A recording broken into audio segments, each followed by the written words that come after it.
everybody, and welcome, finally, to Realm. Yes! So excited to be here. My name is George Primavera. I will be your dungeon master today for this game that we are playing in this brand new setting. This series developed by myself and John Madison. Nice! We are so pumped for this very cool world. We are going to be learning a lot more about it. We're going to get into like what this setting is, why we're all here in just a moment. But first, let's meet our amazing player cast, starting and just going around in a big line. Joey, would you start? Hi everyone, my name is Joey Richter, and I'm going to be playing a character, a humanoid orc named Jethro Skull. Jethro Skull. What's that a reference to? No one knows. No one in this world knows. No one knows. James? Yes, hello, I'm James Tolbert. I will be playing a humanoid artificer named Aurion. Ooh. Wow. Nick. Hi, I'm Nick Williams, and I'm going to be playing an Asimar druid named Cairn Sylvain. Cairn Sylvain. Cairn Sylvania. Cairn Sylvania. Hi, everyone. Thank you so much for watching. My name is John Madison, and I will be playing the brother of Cairn, an Asimar warlock named Veyl Sylvain. Veyl Sylvain. Hi, I'm Mariah. I'm going to be playing a humanoid tiefling named Shira Masterling. Ooh, you give it a little something. I don't know. Hi, I'm Lauren Lopez, and I'm playing a forest gnome named Chehlsee. Yeah! We all love Chehlsee. Yeah. We're very If excited Chelsea for dies, I walk. It's over. So, a quick thing about all of us around the table today. We are of all varying skill levels. I myself have been DMing for over a decade. Over 1,000 games of the old D&D under my belt. Wow. I know, it's too much. That's amazing. It's a lot. Way too much. But we also have some new, fresh players for this game. So we're going to be operating, like, please, if anybody has any questions, if we need any assistance, there are going to be a couple of house rules for you guys watching at home. We're mostly going to be playing the Dungeons & Dragons 2024 update. But there are a couple of things from, like, 5th edition that I really like. For example, I prefer the 5th edition grappling rules, but some of these people don't even know what that means. So please, bear with us as we learn this new game. Come learn with us. If you're new to TTRPGs, this is the perfect place to be in a place where there are folks who know exactly what they're talking about and folks who know nothing what they're talking about, and we're all going to learn. It's going to be so great. Yeah. And I think that the best way to start a D&D session is just to jump right in. So are we good to it. hop on Let's in? do it. Yeah, let's party. Welcome to the realm! Wow. Okay, the realm. Called just that, just called the realm.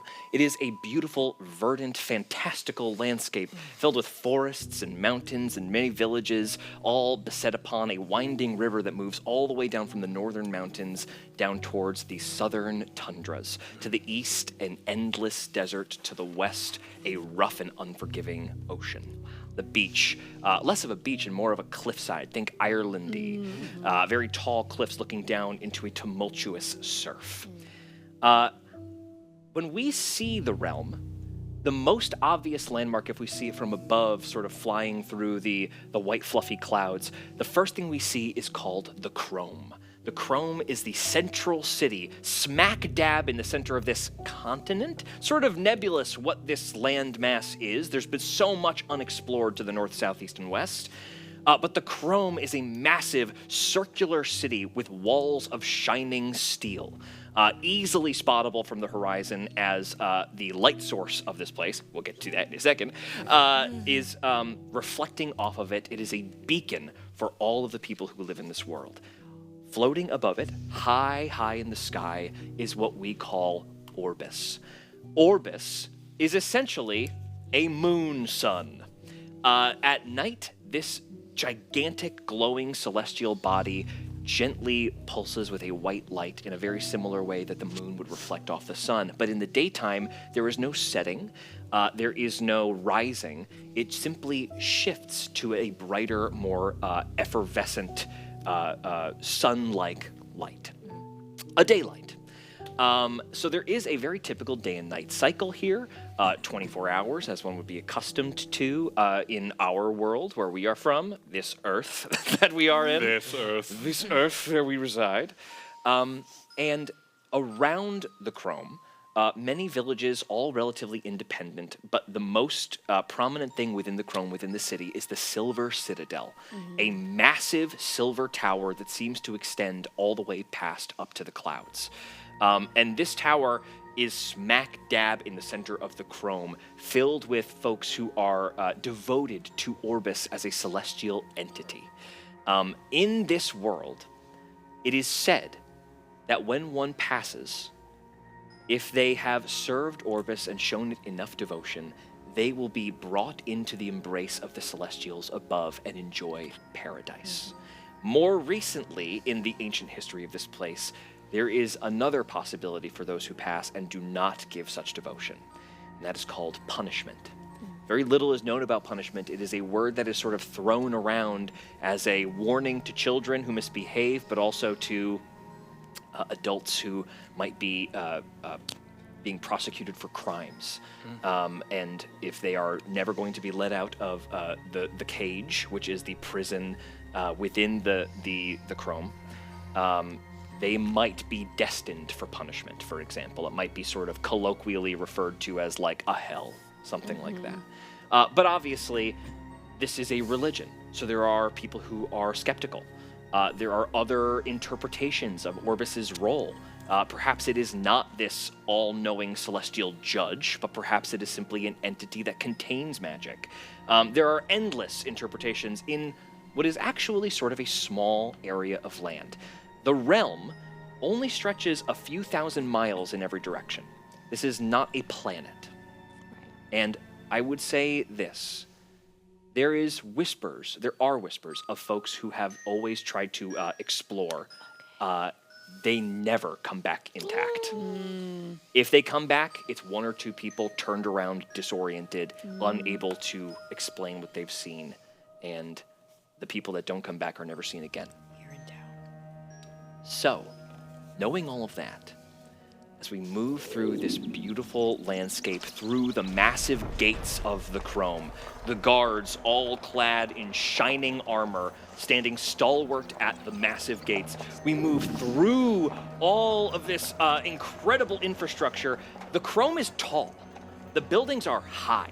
We're talking 20, 30 stories in many cases. This is a vertical city. And we go into sort of one of the more residential, run-down districts of the Crome, all the way up to the 18th floor, where we see a sleeping orc in bed.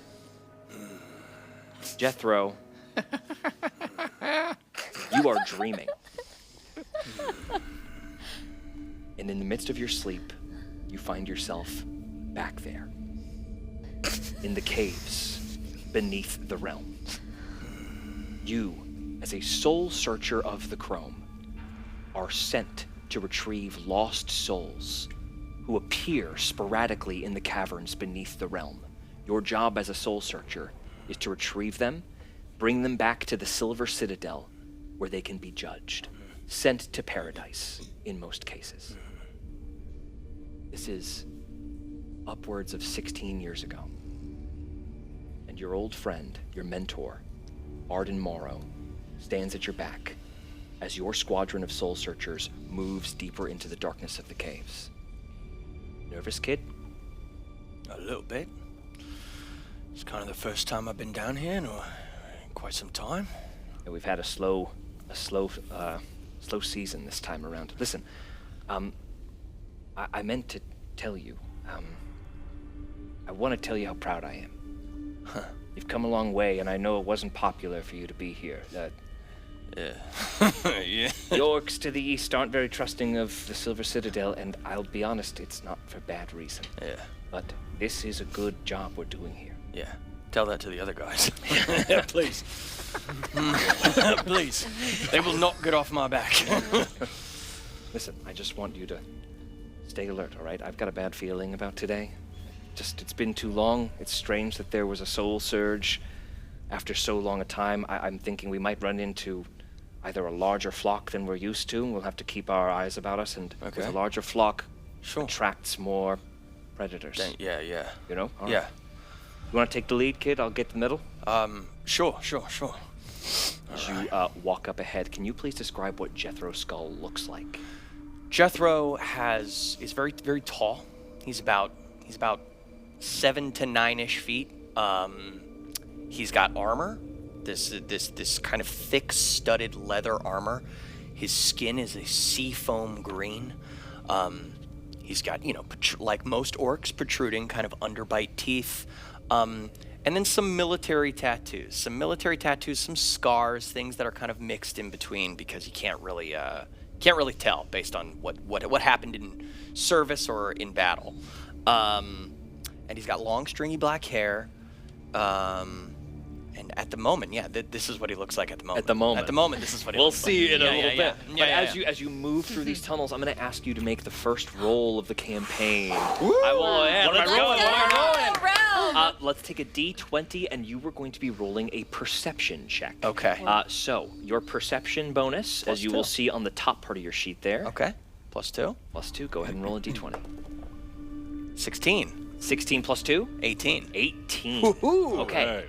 As you are moving through, you hear those like drips of little bits of water dropping from the ceiling in the cavern. The other soul searchers at your backs are moving at your pace. Okay. You are establishing the slow creep forward. It's a lot of responsibility. Arden Morrow shouts out to you, "See anything up there, kid?" And as you look and strain your eyes, you feel like you see something kind of large moving very far down the cavern. Okay.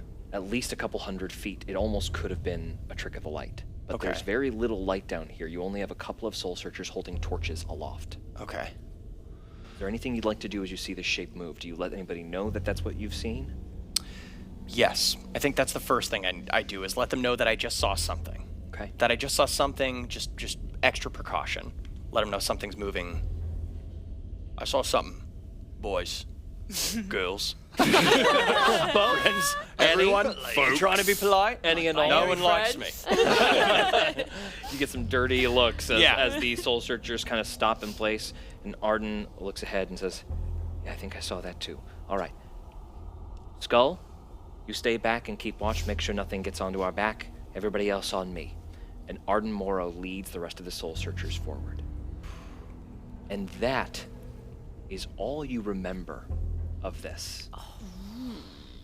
Okay. But in your dream, something else happens. As they all disappear into the darkness, you feel that sense of dread. You know that in this moment, something happens that lands you in prison for 15 years on the count of treason, and you can't remember what it is. That memory was stolen from you because of the sensitive information that was involved in the crime. As they all disappear into the darkness, Arden Morrow giving you a wink as you see him for the last time. Whoa. There is a beat of silence. And Arden Morrow walks back into the light without the rest of the soul searchers. He looks at you. They're lying to you, kid. They're lying to you. You gotta remember.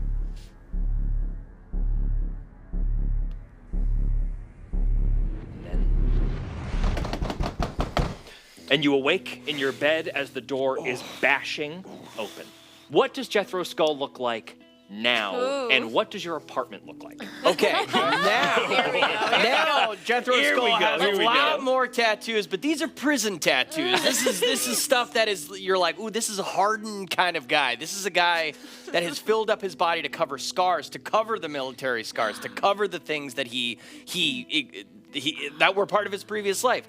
He also has prison shackles on both of his wrists and both of his ankles because he is, as we know, or as we will soon find out, kind of on a temporary leave from his imprisonment. He is on essentially borrowed time, Like a working parole. a working parole as now a soul searcher to kind of work off what's the word? What do you get? Sentence. Sentence. Thank you. Work off your sentence. His armor is now a little tighter. He's filled it out. That was the armor of a boy that was bigger on him. Now it's now a little tighter. He has fashioned a black hood around the edges of his armor, and You fell asleep in your armor. I fell asleep in my armor. It's kind of like it's one of those things where you wear it and you're comfortable wearing it, but is it because you feel like a shame in the fact that you have to wear this, or is it kind of like all the only part of you that you know? And now his teeth have been also dulled a little bit. What used to be kind of like underbite orc fangs have now kind of been dulled and capped with a little bit of iron, because that in prison that's not something. It's like considered a weapon. So you have to kind of make and he's kind of kept those on the top of his teeth. Hair's still stringy. Should I describe what kind of gear I have? Yeah, sure. I've got two. And now is it scimitars or scimitars? Scimitars. Scimitars. Okay, thank you. Scimitar. Relax. He has two scimitars that are kind of have holsters down his calves. So when because he's a creature of stealth, he's learned to kind of be a little bit more dicey with like who he trusts and where he goes. So he's in crouching positions a lot, so he can pull them right out. And then he's also got a big, large crossbow that kind of latches into his back. How are you sleeping with that on your back? Well, the crossbow he's got hanging up. He's gotten great the apartment. The apartment is very bare bones. This is the apartment of someone who doesn't. Between places. Between places. Also, when you spend 15 years in prison, it's like you're not in it for the luxury. No. You're not in it for like, oh, I'm going to put up some posters. It's like you need the bare minimum of what you need. This is my place where I sleep, shit, and apparently dream. So it's a place that he goes into clock, and I think when you spend enough time in prison, you're trying to kind of. That's the world he grew up in. That's where he kind of that's where he essentially became the man he is. He entered the military as a young man and then spent most of his youth and young adulthood in prison. So this is kind of the orc man he is today. You see the analog clock on the wall next to you is you are getting very close to your shift as a soul searcher. Soul searchers take shifts very similar to firefighters, where they are kind of on call for a certain period of time in case a soul surge or a bunch of lost souls suddenly appearing in the caverns should be detected and the Chrome and the Silver Citadel alerted. It is getting, you're maybe a little late if you don't get a move on, but that door is still banging. Okay. Hello, Mr. Skull? Yeah. Mr. Skull, I've got a bit of business to sort out with you if you don't mind. Well, who is it, please?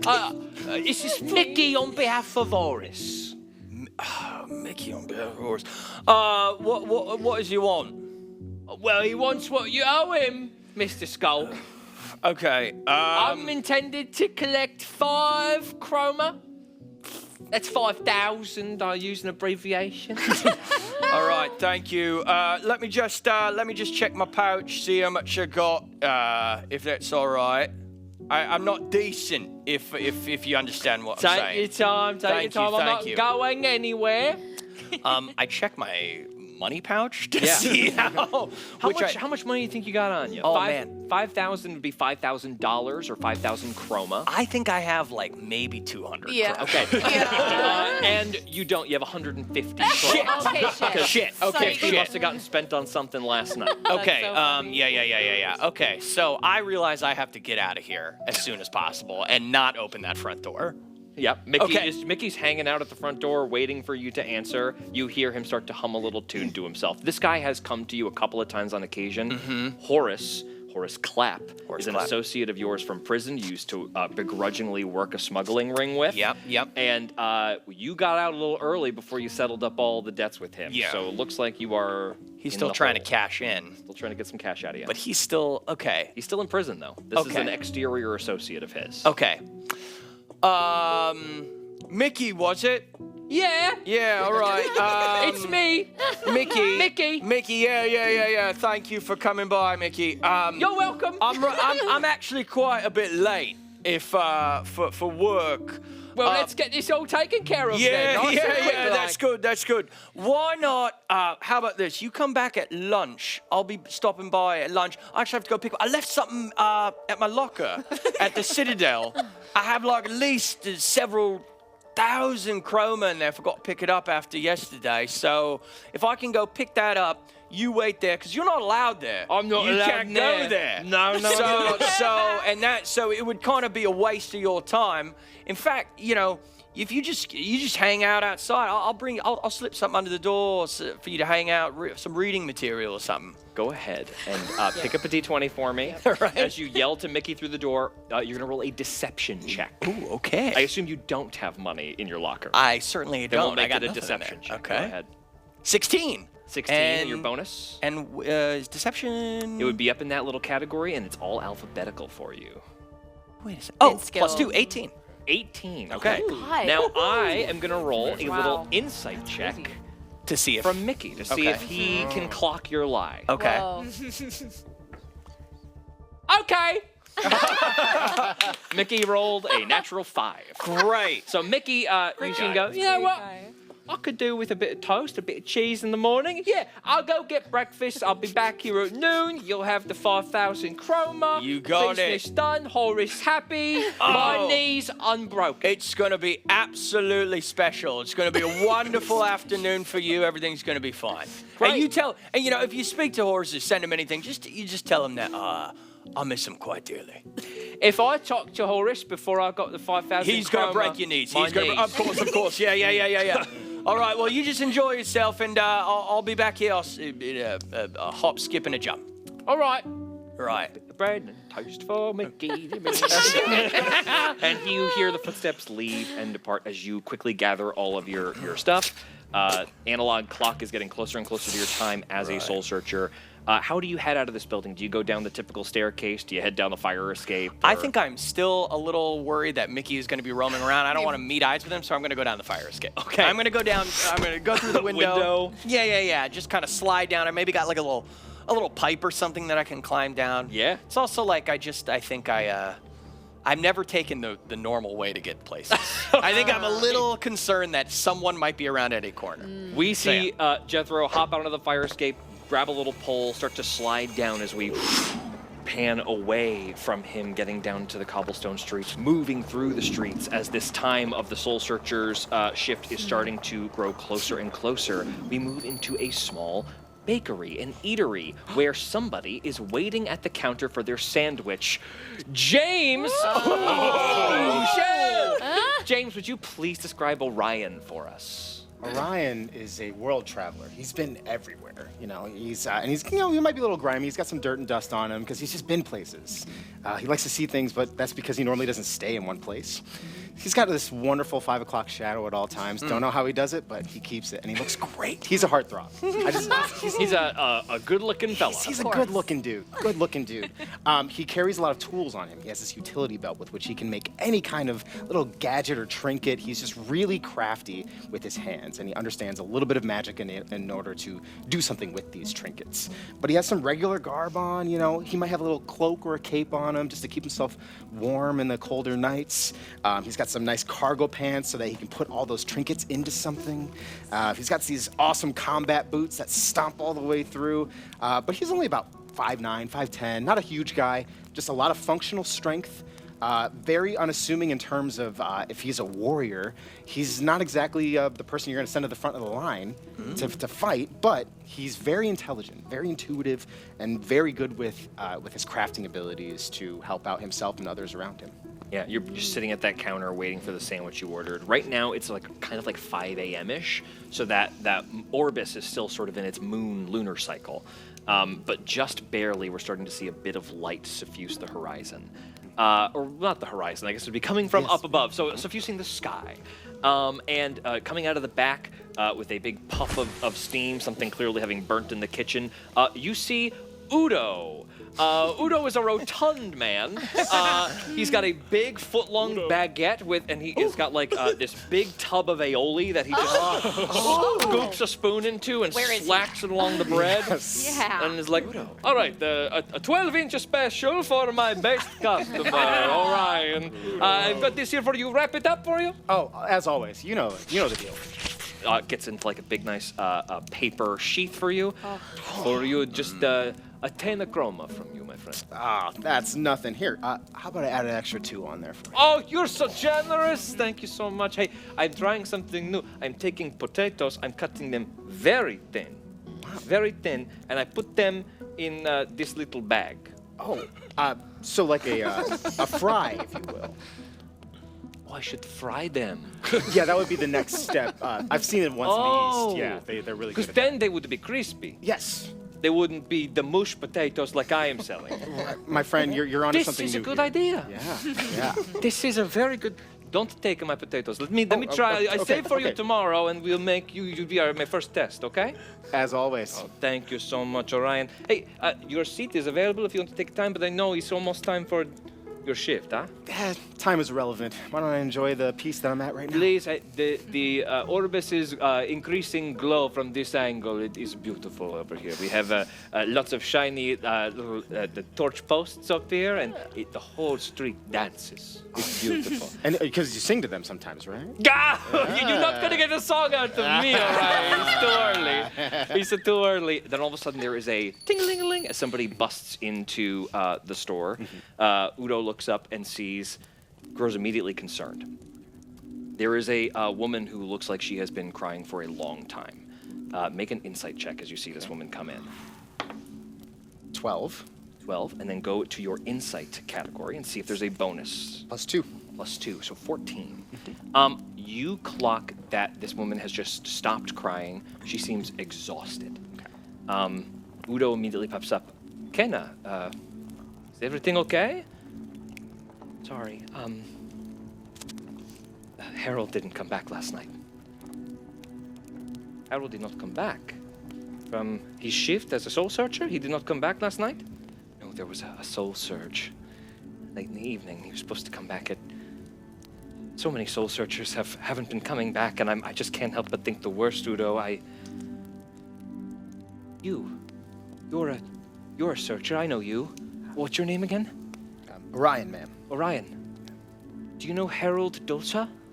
Go ahead and roll a history check to see if you have any familiarity with him. 2 + 4, so 6. Never heard of this guy. He's probably in a different squadron. The Soul Searchers keep their squads pretty the same. So this is not somebody you've crossed paths with. He's probably on a different time of shift than you are.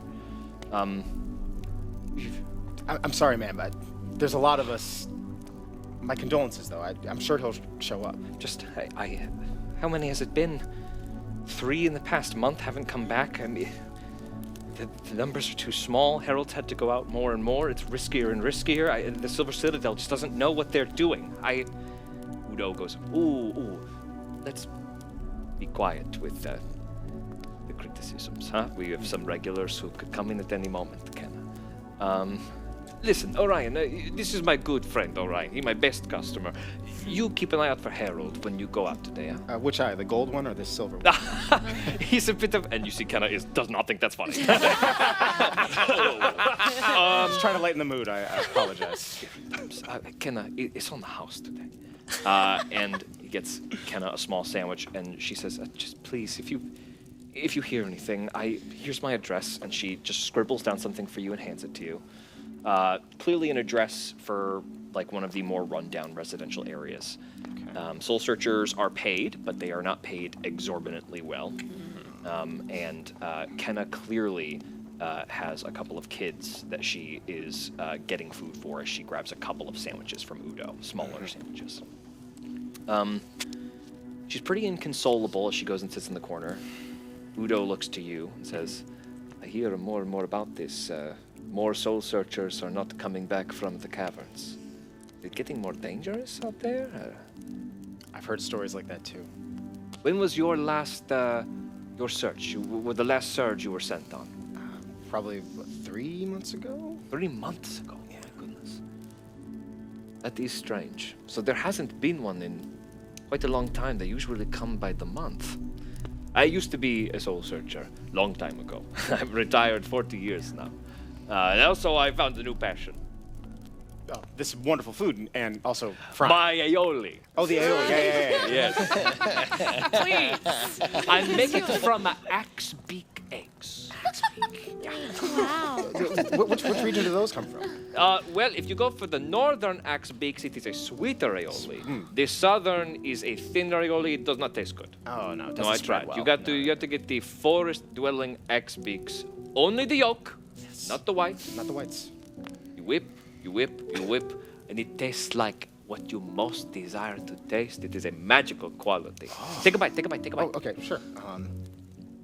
What does Aurion taste as you feel exactly what you were craving in this moment hit your taste buds? Peace and home. How do you put that into food? Peace and home? Yes. These are flavors as common as umami to udo. Wow. Yes. I have a food pyramid for you to look at later. Okay. Hey, Aurion, you have a wonderful morning. I'm gonna go see to Kenna, make sure everything is okay. Hey, before I go, can I make something for Udo? Just something to brighten his day, whatever. How can I? Do I need to roll for anything? Or What would you like to make him? I want to make him a special flower that will grow any kind of ingredient that he needs at a whim. So it just blossoms and he can just use it. Ooh, you want to create like a piece of plant life or something like Yes, that? yes. Okay, cool. I think what you would try to do is let's have you roll an Arcana check and see if you can't like kind of funnel some of this transmutation magic. 15 plus a 10. Okay, that's a 25. So I'll say this: your artificial powers are mostly for inanimate objects. So there is a flower sitting on Udo's counter already, and you move to the pot and you begin to inscribe these little sigils all along the pot.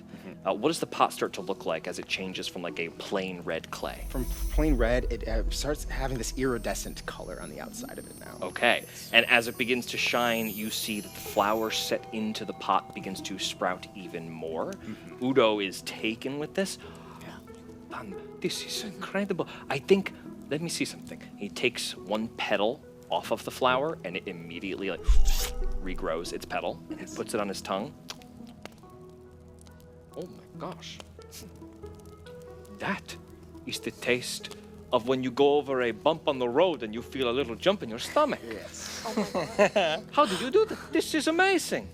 My friend, it's for any I'm aioli you going want to make a pudding that is going to blow your freaking mind.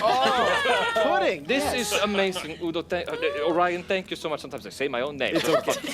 Aurion, thank you for this. This is wonderful. Thank you. Be well, my friend. Okay, be well. Be safe on your shift. Okay. Always am. And you see, glow. Oh hell yeah! Aurion struts out of the eatery, walking down along the cobblestone.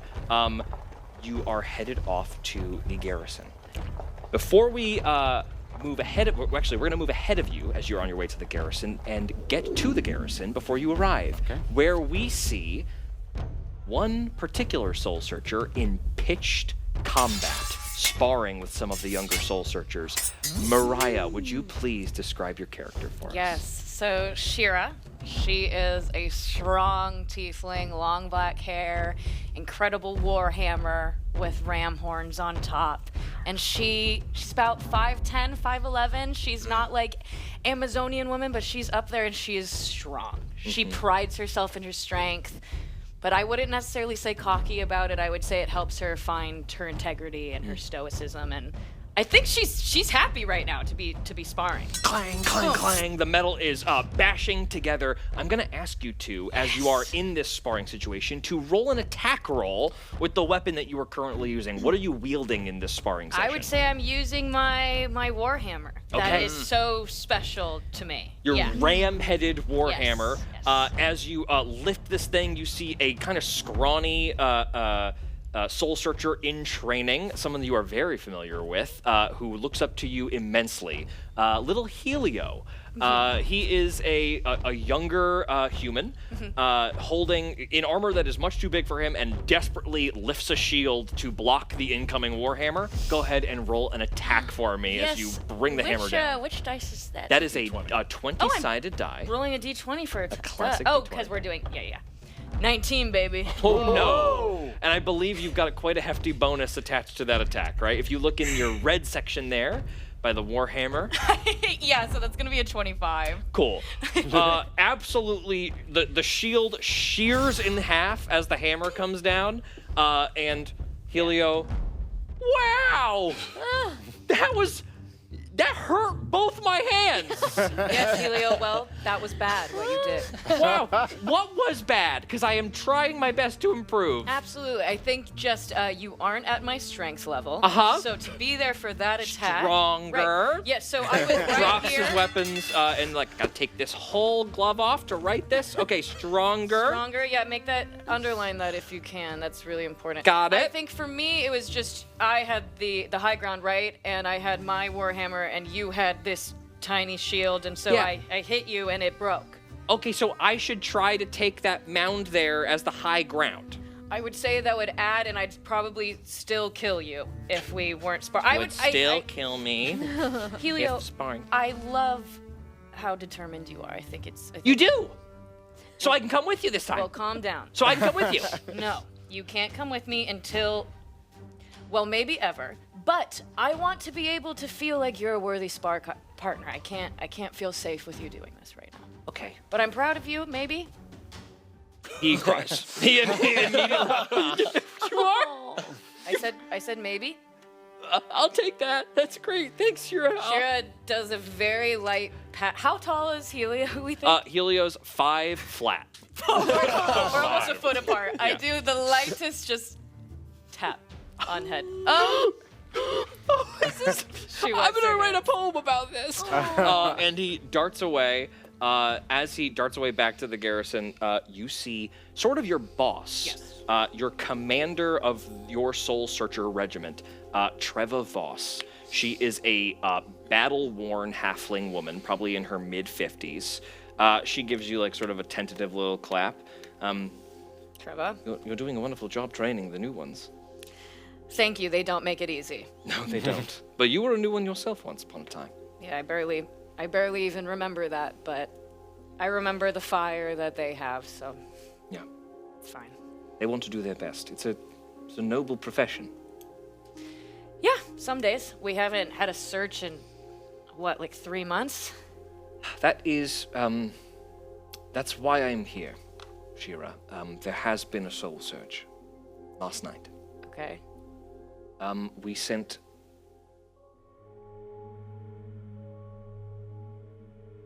10 soul searchers haven't returned. 10. That is precisely 10% of the remaining number of our garrison. When did we... Last night there was a soul search. It was much larger than we have seen in recent years. The outpost sent a warning up, and then any further communication via our typical signals has come up with nothing. So not only are the soul searchers missing, but our lookouts are not responding anymore. Your garrison is going to be sent. Your regiment is going to be sent looking for them. I want you to be prepared. They are not telling me a lot. And I wish I could give you more details. I'm sorry, this has got me a bit shaken. Someone I was seeing was in the previous garrison. I think I'm sorry. That's as good as I can get from you. Just do be careful today. And if there's anything I can get you in your regiment, I trust you far more than I trust the new hotshot of the crew. The animal fellow. Yeah, me too. When was the last we did hear from everybody? And also, Trevor, remind me, I don't think we've lost this many at a time before. No, never. I can't remember. The last time was... It'd be like 1 or 2 at a time, and more now than a you're telling me decade 10? ago. Yeah. I have my thoughts on what it could be, but I hesitate to say anything now in case I'm wrong and cause undue panic. But That's fair. Okay. I must be on my way and take care of everything. But do be in touch, and I will come back around before I dispatch all of you. You'll tell the group, or do you want me to tell them? I'd prefer it if it came from you. I think coming from an authority figure, it's a morale destroyer for your superior to send you off towards imminent danger. But Right. Okay. I need your leadership now more than ever. Well, I was getting bored, so this is fine. But I understand the stakes here, and I'll try my best to rally the group, and we can get some information back to you. Thank you, Shira. The commander turns and with a nod, just do keep an eye out for Harold. What's his name? Right, Herald. Okay. And she departs. She leaves you here alone, Shira. Okay. You are in like a training room. The next room over is where it's kind of like a common space where most of the other folks are going to be gathering. As you are alone, is there any moment you take to yourself? Yes, I look to my surroundings. I make sure all the young trainees are gone. Trevor's gone. I look at my war hammer and I place my head with my horns onto my hammer and I take a second. And I mumble a few sentences under my breath in a language we don't understand, I think. Would you like me to interpret it, or? What is the language you're speaking? I am speaking in Ram. Okay, got it. There's like a slow, like low bleeding coming from your lips, almost in a trance-like state. Yes. I think you don't even know exactly what you're saying. And that feels right. There's a warmth that suffuses your horns. You know that Ram's attention is on you in this moment as you pray. Great. As you pray, you start to hear some moving around going on in the common space. And as you go and take a little peek in, you see arriving there, Jethro and Aurion entering the garrison at the same time, meet you in the common space. Yeah. Hey, boys. Hello. I know it's been a second. Clearly, everyone's at peak performance. Thank God. Oh, I do look good today. Thank you. Yeah. When everyone gets here, when the brothers get here, if we can have a little talk before we leave, that'd be great. Yeah, what was Trevor going on about? That's what I'm gonna relate to you guys. It's maybe fine. Don't worry right now.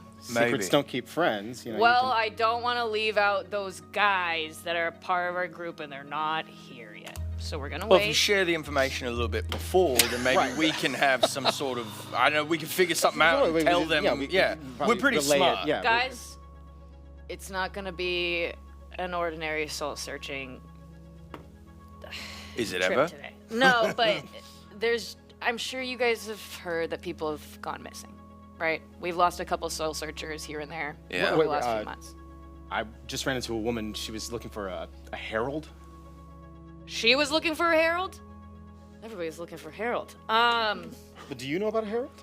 I don't know, no, Harold.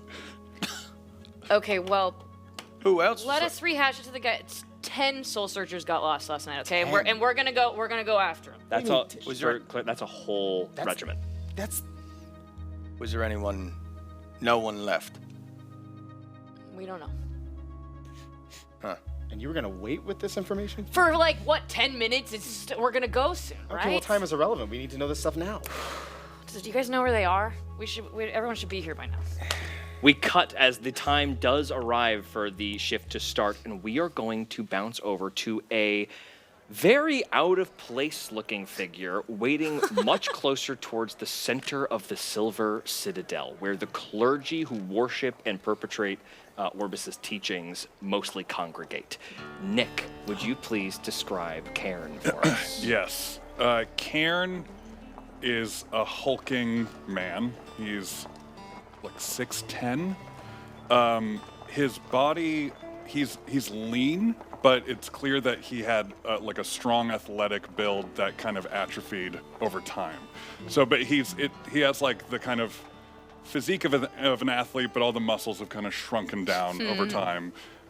He's wearing a huge bear coat and various furs tied around his body, and a big armor kind of covering his midsection made of slightly iridescent wood. It's like plates of wood. He is filthy, but you can tell that he is very handsome in kind of a classic, like quarterbacky sort of way, but he covers it in a huge, tangly blonde beard and kind of shaggy blonde hair that covers his face and comes over his two glowing golden eyes. He is an Aasimar, so he has like light celestial touches to him. There's kind of golden freckles on his face, glowing eyes, and he is kind of looking in the mirror, or not a mirror, like the reflective surface of a chrome wall kind of nearby. And he notices something that you would have probably noticed right away, is that his left arm ends right above the elbow. And he notices that the wrapping has kind of come undone. He has like a leather wrap, and he kind of hurriedly ties it off. So the stump is kind of covered up in this leather. He's done it a million times before. And he looks at his reflection, and he looks tired. He looks kind of haggard. His posture is terrible. And you see him kind of put himself together a little bit. He like gets his posture back up.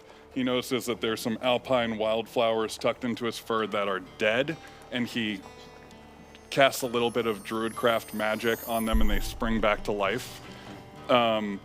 He just sort of like presents himself again and puts on a slightly practiced smile, but a very charming smile. Cairn, would you please make an insight check for me as you're standing in the middle of this like courtyard just outside the Silver Citadel? First botch of the game. Natural 1? Natural 1. Whoa. Okay. Yeah. You are standing there, kind of completely oblivious to all of the whispers and sidelong glances you are getting as very neatly dressed, clean clergy, all bearing the symbol, or just like a round circle over their breast, of Orbis, like move past you, and some of them like hold their nose as they pass you. Some of them are kind of trying to make you see that they're doing that. You don't notice one bit of it. Sweet. As you're standing there, you feel a very small halfling figure come up alongside of you. Commander Treva Voss gets to your side after having clearly departed the garrison and moved to here. Cairn, Ma'am. good to see you. The Overseer wanted a quick word with you. I'm sorry that I'm going to make you late for your garrison, but I'll make sure that it's not in the report that you are reporting late. Oh, it's no problem, ma'am. The Overseer Lemore wants to see me. That's the one, yes. All right, let's do it. When you do enter the office, oh my goodness. Do you mind if I just... Can I? Sure, of course, ma'am. She puts a hand on you and just kind of waves it down you like she's erasing an invisible whiteboard, and the dirt just disappears from you as she casts a prestidigitation spell to just like get the dirt away from you. All of a sudden, Cairn stuffs down the fact that he hates that. Yeah. Kind of just covers that and smiles. She's sorry to be invasive, but it will it's go okay, ma'am. much smoother if you don't track anything in. All right, a couple of rules. Let's keep eye contact to a minimum.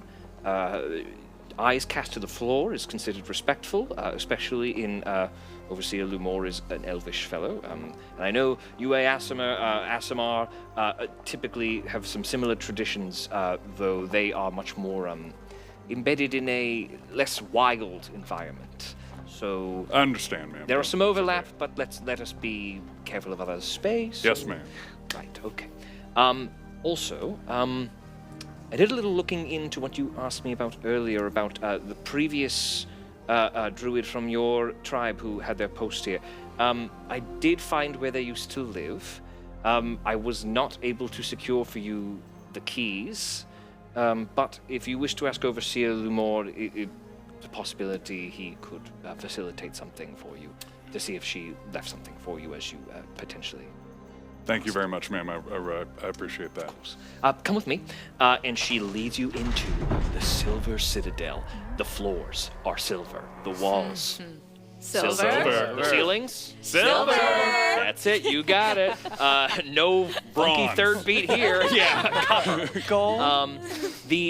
There are massive pillars all through the room. These are not as clean as silver. These are like a more worn down silver, implying that it's quite a bit older, the pillars here. But the floors and ceilings and walls have been probably periodically replaced over time. There are many clergy gathered. Their typical robes within the Silver Citadel of these more high-level clergy. It's like dark midnight robes with white symbols. These are like the more lore-based, researcher-based clerics and such. You'll also see some clergy are decked out in like glorious silver armor. clearly more associated with the day side of Orbis. And these are knights that often wield large weapons, paladins of almost said Lumor, paladins of Orbis.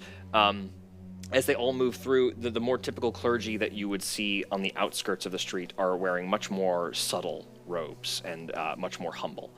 As you move through the very wealthy chambers of this place, one major door that you pass, I'd love you to make a perception check for me as you walk through. 16. This is a door that you've not seen. You've never really been in the Silver Citadel to look around. It is a massive double door with a beautiful depiction of Orbis's cycle above it, all engraved in silver with little ornaments of gold. And there is like a heat coming from this door as you pass it. But Commander Trevor Commander Trevor walks you right past this and instead to like a more like office-centric area. And there is a small silver door, about 6 feet tall. Like you would probably have to bend down to get in here. Yep. Overseer Lumor, I have the druid to speak to you. Come in, and I'll leave you too. Thank you so much, ma'am. Of course, remember, eyes cast down to the floor for politeness, and you won't say, like, how did this happen? We just walked in here. Prestidigitation, all of you. All right, go on. Good luck. Stinky. And I'll see you back at the garrison. And Yes, ma'am. We have a dispatch today, and it will be of note, so do hurry back. And she leaves, and you walk in. Yeah, Cairn walks in, eyes downcast, but still posture up, as trying to be as presentable as possible. You walk into a small but very intricately decorated office. Lots of like silver instruments placed everywhere. Some like perpetual motion stuff is like in the corner here. It's very like wizard's office. Cool. It's giving wizard. It's giving big wizard. There is a pointy-chinned elf with just like a little goatee and a little mustache that all links right here. Yes, a hairy-faced elf. Just very like thin, pointed hair. And as you walk in, he sees that your eyes are downcast, and he says, "Oh, no need to worry about that. We can talk as equals here. What is your name, Cairn Sylvain?" That's right, sir. Cairn Sylvain. Yes, please take a seat. Thank you, sir. I am Overseer Lumor. I am in charge of your garrison and several garrisons thus. You are from the wilds out to the northeast, yes? That's right, sir. Moon Oak Grove. Oh, the Moon Yes. Oak Grove. Such wonderful allies your people have been. Yes, that's right, sir. Yes. War Chief Breck actually extends his highest regards. War Chief Breck, yes, he's in charge of your village. Of the, specifically the Druid Circle, sir. Right, I knew that. Yes, I know you did, sir, of course. I do want to say, our special relationship between your village and our great city is absolutely indispensable, and your representation of your people has been quite exemplary. If I may be so bold, you may be the best druid that we have ever employed in the Silver Citadel. I think perhaps your example could be set for all of the druids to follow you in the many years to come.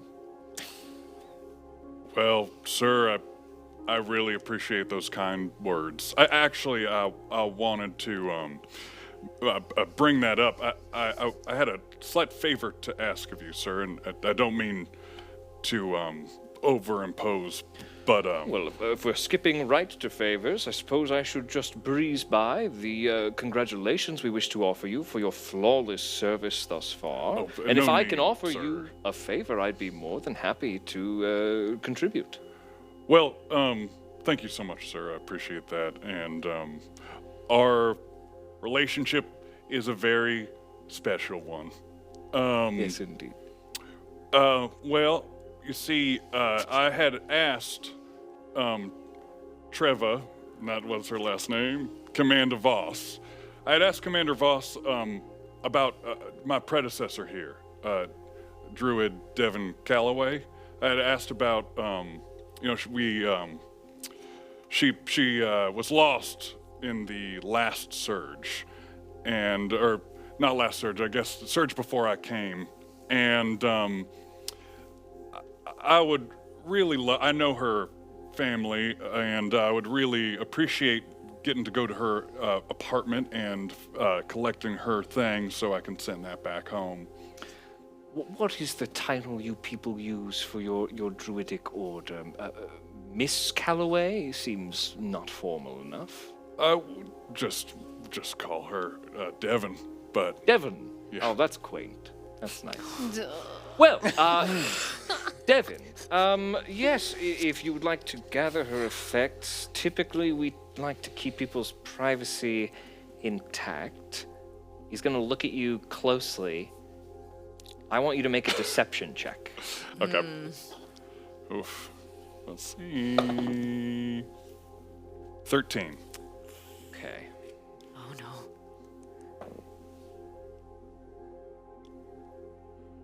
He's a little suspicious. May I ask what sort of effects you intend to collect? Well, just the normal stuff. Trinkets and the like to send back home for, memory's sake. For the family, you understand. Yes, for remembrance' sake. Let me tell you what. I'll look into it for you. Yes? Typically, we don't allow folks to go through other folks' personal effects willy-nilly just because they're from the same village. Well, I wouldn't, not to talk out of turn, sir, but I would not want to impose that upon your very busy schedule. Oh, you cannot impose anything on me. Don't worry. Yes, sir. Well, this has been productive. So wet tea. And I wish to once again emphasize what a wonderful job you have been doing here. Thank you, sir. I'm just I trying... do have a question for you. Your brother, I do have marked down here he has been late to his last, every single call for garrison, for the Soul Searcher scheduled shifts. That is not acceptable. Well, sir, Veyl, he has poor constitution, and he is trying his best. And I promise I will make sure that he comes on time from now on. You have my word. Good. And if perhaps we can get him to come on time, maybe we can reevaluate what sort of permissions we grant you based on faith. I would appreciate that, sir. Thank you very much. Good. If you wouldn't mind just scooching to the left there, maybe perhaps get your boots off of the rug. Thank you.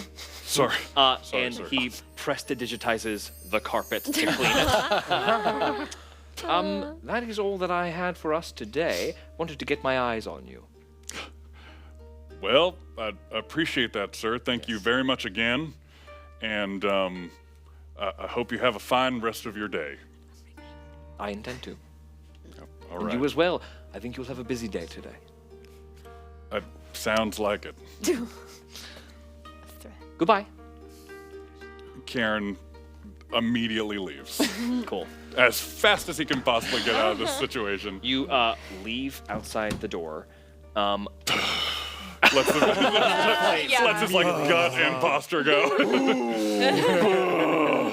And as you take a big sigh of relief, we whoosh out of the Silver Citadel along the streets to find Cairn's brother Veyl, Sylvain. Veyl, where are you right now? Fuck. Veyl is on the outskirts of the Citadel, seemingly talking to himself, and he's like, these streets are dirty. These streets are dirty with hypocrisy. And I, the honey badger, I'm gonna make it real sticky for these Citadel assholes.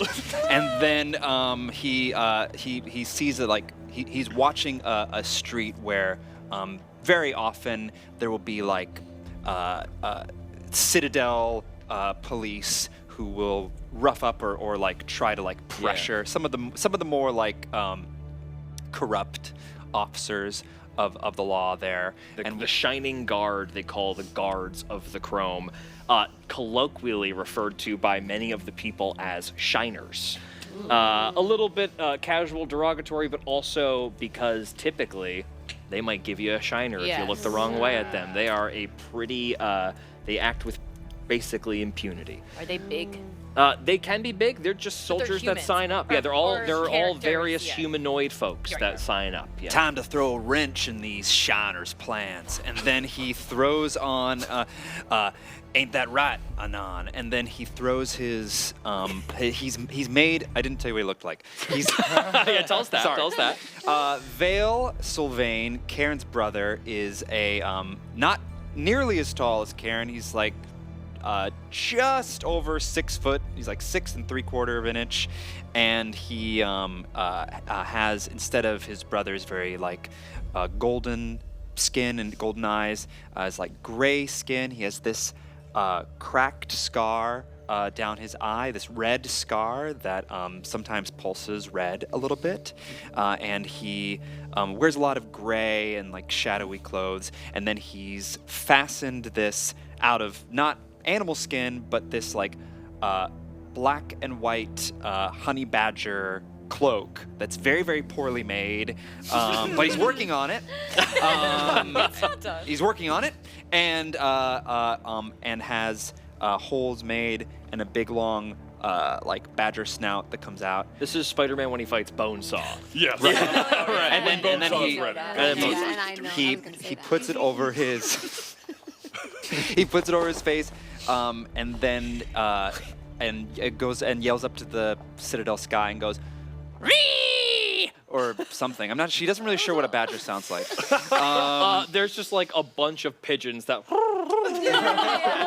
answer the call. No, not you. Not you. Stop it. And then pops his spear into his hand. Bamps into your hand, which pops into my hand at my command, and then sees if he can see any shiners down below. You spoke to it. What did you say when you said, spoke to your spear? I said, "What do you say, Anon? You ready to make things sticky?" Not for us. For the police. For the shiners. You do not hear a voice in your head, but rather you see text appear in the air in a curly font. Sticky as hell. Yeah. We got to work on our catchphrases a little bit. We're trying to inspire revolution and fear. What do you mean? Well, I think make things sticky is a little nebulous and doesn't really inspire fear into the hearts of the people of the Citadel or revolution. You know, it doesn't We're inspire gonna passion. stick it to them. Yeah, that's better. That's why I talked to you. We're gonna stick it to them. We're gonna stick it to them. How do we link that to the sticky thing with honey badger? I see you're going for like a honey sticky thing. Well, I bought a batch of honey, and I don't have. And I was thinking, bought honey? Question mark. Yeah, I was thinking I would maybe like smear it along their path, and then while they were annoyed by it. This is not your best plan. All right, well, I threw jelly beans last time, and that just made them happy about it. And they were like, "Oh, jelly beans!" And then they picked it up and had a snack. Some of them, they were like 5-second rule, and then just popped a couple in their mouth. I didn't say that was a better plan. Okay, well, if you have a better idea, I'm open to it. How about you look right below you, and you see stumbling out of the bar that you are like set on the roof of, a very drunk halfling pops out of the bar singing a song that's like, "Oh, the silver men and the silver go and the rock into the tunnels and the tunnel men they come from very humble. Oh!" And he screams in a chrome guard's face who's like out in front, clearly irritated by the spitting. And then this very drunk halfling keeps dancing and singing in front of these guards and clearly antagonistically like pulls down his pants and shows them his ass. And the silver heroes of the city. Yes. Wow. And the guards like look at each other like angry. And the halfling laughs, guffawing to himself, and sort of just walks down the street, tottering around, still drunk. And then one of the soldiers holds up a finger to the other, and takes a silvered billy club out of his back, and he goes, "Hey!" And the halfling whips around, and all of a sudden you see, whap! And the club comes down. You see teeth scatter across the cobblestone as this halfling drops onto the stone. I'm leaping in. I'm bonus. You're leaping in? Yeah. Yes. So Okay. wait, Yes. before I do, I'm gonna bonus action. Or I'm gonna cast mirror image on myself. Okay. So suddenly this honey badger looks like three. Three honey tightly badgers, gathered honey badgers suddenly look down. all gathered around on the on this little rooftop, and then we'll all I'm gonna crawl down a bit, like 10 feet, and then before I crawl down, I'm going to cast Hexblade's Curse on one of these guards. Okay. The guard who just struck that fella? Yeah. Okay. And then As you're creeping down, I need you to make a stealth check for me. I can do that. Okay. They are not looking for you, so they're not looking for you, so you're going to have to pass their passive perception. So this is a not too difficult roll. Okay. 10. A full 10? Yeah. Okay. As you are climbing down, Not you very good at this. moving on a But the drainage spirit- pipe, Yes. you feel like a and the whole drainage pipe and both guards turn and see you in a honey badger costume And two other ones. and two other honey badgers also kind of floating near you. Yeah. And they both look at each other and go, "It's the honey badger!" And they both take their billy clubs out and they rush towards you. Roll initiative for me, please. You're fighting. Quick combat. 17. A 17. They are going to go after you. So despite you blowing your cover, you have the jump on them. What do you want to do first? Okay. He has Hex Blade's Curse on, This guy's on one the of them. first guy's got Hex. He's running towards you. This All right. guy. I'm gonna jump down, and then I'm going to cast. I'm going to use my Aasimar Celestial ability, which will my eyes will turn completely shrouded black, and then darkness will start to seep out of it. The honey badger's mask goes black with a negative glow. And then this fog of darkness will start seeping out of me around all of the guards. Which will add extra damage, and they have to succeed on a charisma saving throw or be frightened. Okay. So they're gonna make this charisma saving throw. That's a bonus action. Yes. Coming for Okay. yourself. Yeah, and then What's the DC they have to beat? 15. They both freeze in fear. Yeah. As the honey badgers, all three of these honey badgers seem to drop onto the ground. They are not able to approach you willingly. So you have the impetus to rush them at your own will. Then I will attack the one that I've hexed with. I'll just attack with my With a non? pact weapon with a non. With the spear, the spear goes, "Where are we putting me?" in text.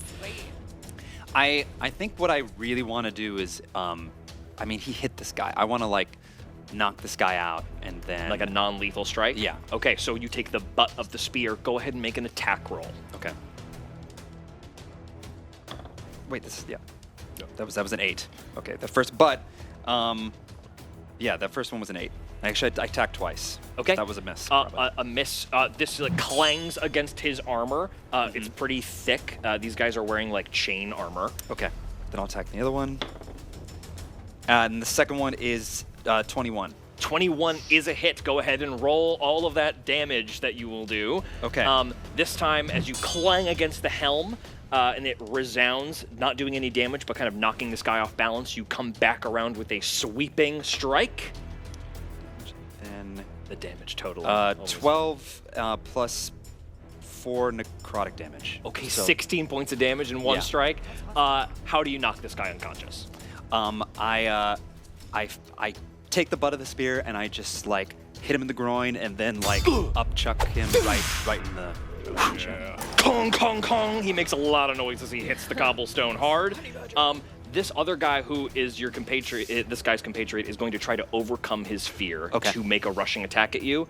He does. Okay. He gathers himself and he is going to lift a club and he will bring it down with a big strike. And he has to figure out which one he's He hitting, has to right? figure out which one you are. So, mirror image, which is a fun thing. I love to just do a little explanation of these Yes. spells Yes. as we cast them, so we Please. kind of get introduced. So 3 illusory duplicates appear near you. Until the spell ends, these duplicates are going to move with you, mimic your actions, but it will be impossible to track which one of you is real.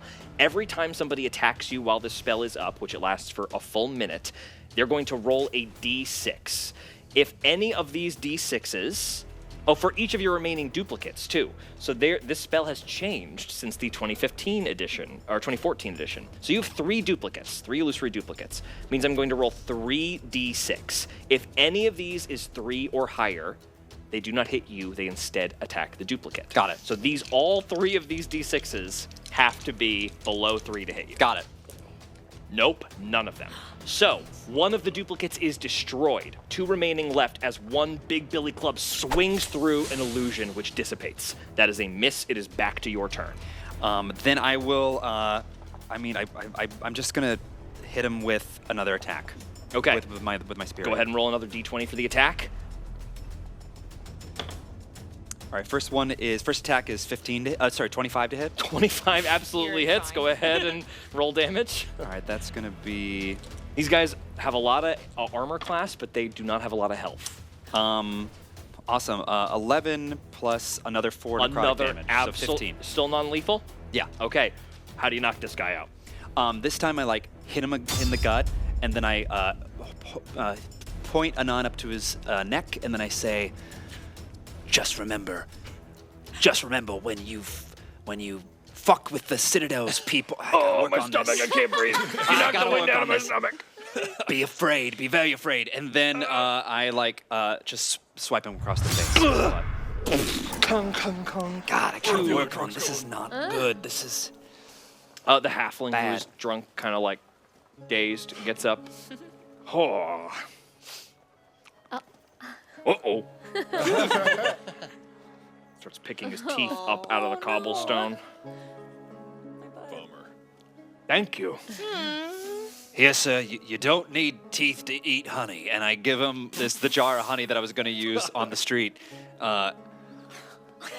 Remember, there are people who still resist the Citadel. I don't know why my accent. Where are you from? I'm from the north. Don't worry about it. And then I leave. Wow. And then I bamf away. I misstep away. That's the hero we need. You are gone. Deserve. Yeah. Wow. Honey from the honey badger. And this guy starts drinking honey and walking on his merry way. Really quick, as he walks away, he walks to the guy who knocked all of his teeth on the ground. Farts over his face. Yeah. Yeah! Got him. And takes his coin purse and walks down the street, continuing his joyful song. That's revolution. As you are sprinting across the rooftops, John, desperately because you I gotta realize you are so late. Oh my God. Karen's gonna kill me. Karen is gonna kill me. I need you to make an acrobatics check to quickly get back in time as you leap from my rooftop God. to rooftop. I don't have acrobatics. Parkour. 10. Great. You really almost die a few times. You don't fall, but you it's not a graceful time back. It is like watching a man who doesn't jump on rooftops try to jump on rooftops. Right. You are constantly stopping and backing up a little more and running and praying as you leap. Right. It's a clumsy honey badger. As such, you are pretty late. Got it. Cairn, you make your way back into the garrison as you see these 3 kind of gathered around you. They've had about 10 minutes to themselves to kind of wait for you. Yeah. And you re-enter the room. Great. Boys, Shira. Well. Glad you joined us. Where the hell were you? You stink. Have you thought about cleaning yourself up before getting here? Have I ever cleaned myself up before getting here? Where's your brother? I was kind of hoping he was here already. Is he not here? No. Per usual, he's late. Consistently not Hey, listen, here. I've got some news for you, okay? It's really big. I've been working on your replacement arm. I've got all kinds of nice little gadgets for it. You can even shoot some lasers. I told you before, I don't need it, and I appreciate the thought, but I don't want it. But thank you very much. My friend. I know it's coming from a really good place, but I do not need it. Thank you. There's going to be a day where you're going to look at this invention of pure genius and think, wow, what would I do without Aurion? I think. And you're going to take it. I think I'll do just fine without it, but I don't. That doesn't mean that you're not a genius. I think tomorrow's another day. All right. He'll get it.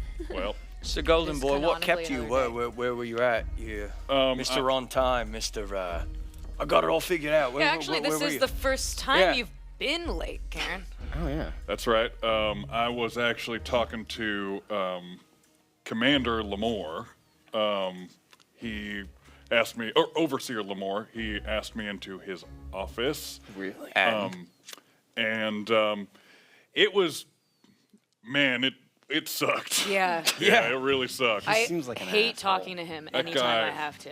He's I a don't plan on real talking dick. to him ever. That's good. Yeah. Well, yeah. No, I don't. You shouldn't do that. I don't want to talk to him. Yeah. I don't want to have anything to do with that Yeah, I guy. mean, Trevor told me this whole thing about like don't look him in the eyes when I walked in there, and that was Oh, really you didn't know that before? no, it was really Sorry. humiliating. But that's all right. And I got in there, and I don't know if I mentioned this before, but Trevor was trying to put me in contact or bring me to an apartment of a friend of mine who passed away a few years ago from our village, and I was hoping that Overseer Lamore could maybe get me into their apartment so I could get their effects for the You parents. asked the overseer if you could go into the apartment? Yeah, they're not really in the business of doing favors for No. us, so.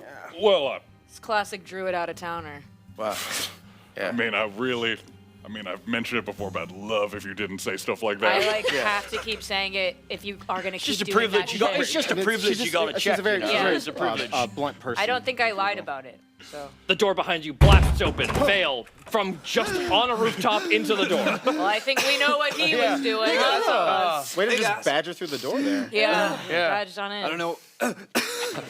Hey, I don't know what you're talking about. Seems like you had a rough Chehlsee over to yourself. He Chelsea too fucking hard He this morning. Chehlsee too hard last night. Yeah, man, we really love Chehlsee. Hey, so man, I can't believe we're all Where were only you? just a couple minutes. I It think a doesn't couple minutes matter. away. I spoke to Treva this morning, and now that you both are here, this isn't a normal search that we have today. I already filled in the boys, but we are essentially retrieving, finding out what's going on because a whole garrison of 10 didn't come back last night, and all 10 didn't come all back. 10 All and people in contacts are nowhere to be found either.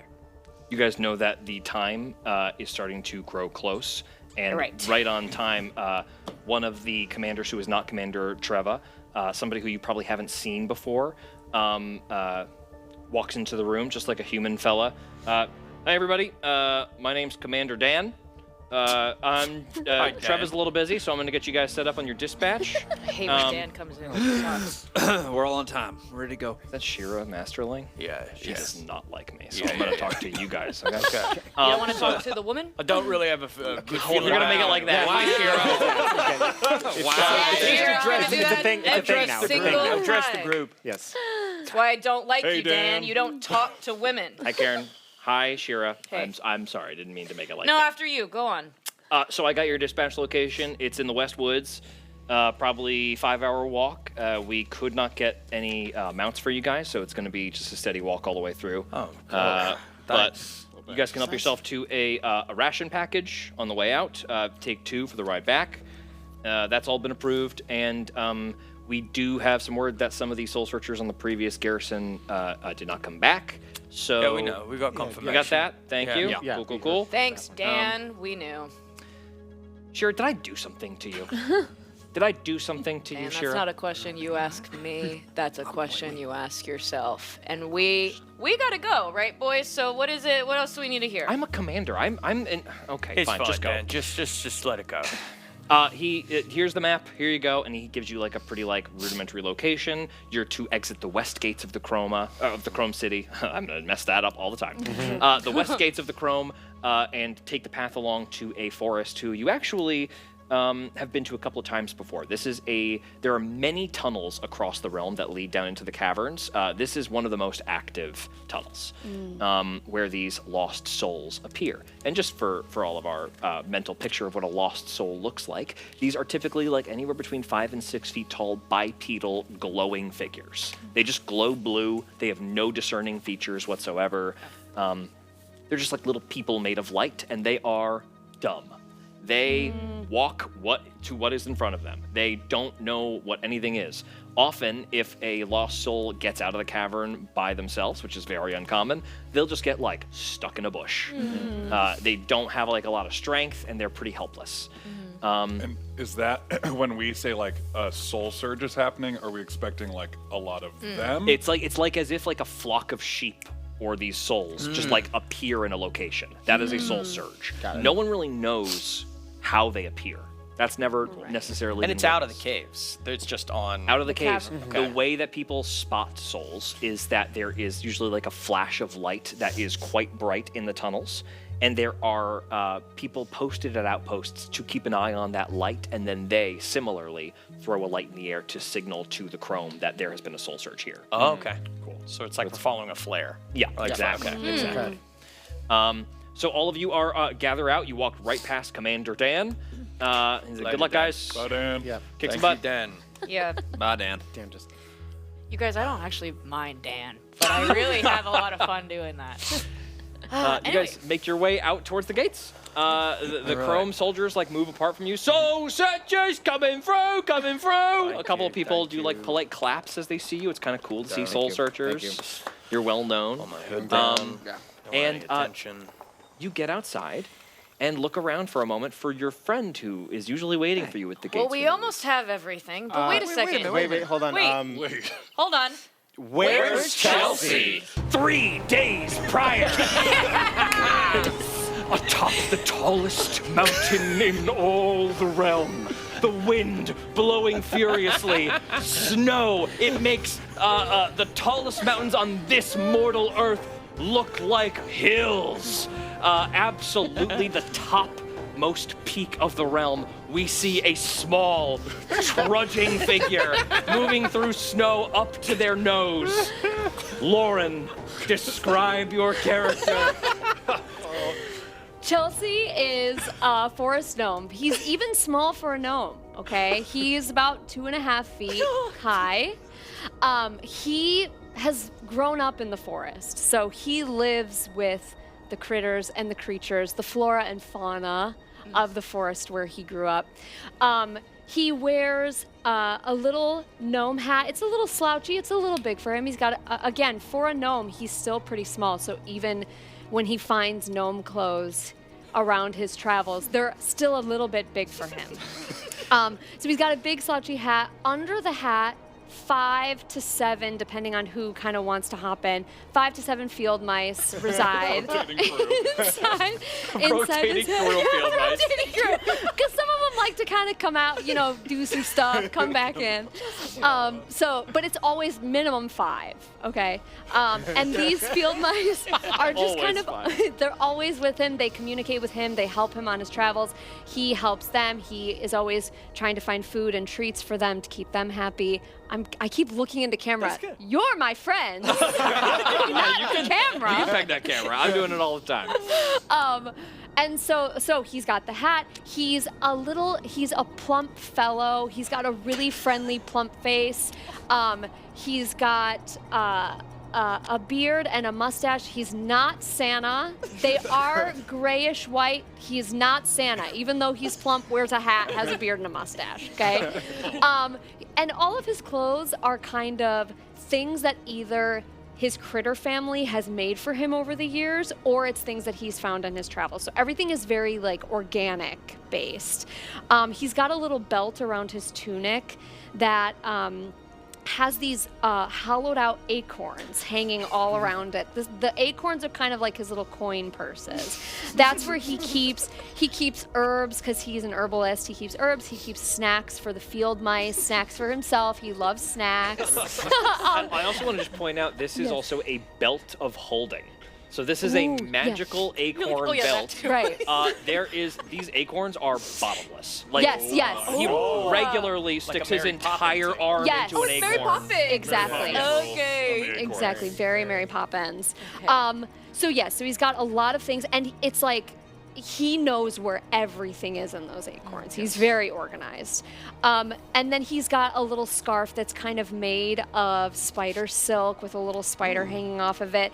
In his big beard, there's like a little bird that lives in there. And because Chehlsee also loves music, he loves to play his flute and sing, and the bird and the mice will join him. You know, if they're not sweeping. Right now they're not sweeping. Right now they're not sweeping. shivering. Yeah, It is shivering. cold. We see Yes. you with snow absolutely caked in your beard. Yes. The silk of the spider pulled up as tight as it can go. Yes. As you trudge through the snow, you see there is the bird just like shivering in your beard. Right. Right. Chehlsee. He's singing a song to kind of keep the bird warm. Only your name. Oh, Chehlsee. He's pulling up his beard to kind of make more padding for the bird. He's so upset that the bird is uncomfortable. Yeah. Clutched in your arm. Yes. I think your spell is probably up right now. This is 3 days ago of Speak with Plants. Who resides in your arm right here? Would you tell us about this? Yes, in my arm is one of my best friends, Keith. And Keith is spelled Keeth, pronounced Keith. She is one of my oldest friends, okay? Keith is a plant that I, again, grew up with. And as I've gotten to know Keith, I've come to understand that her greatest wish is as she finishes out her final life cycle, she'd like to be replanted with her family.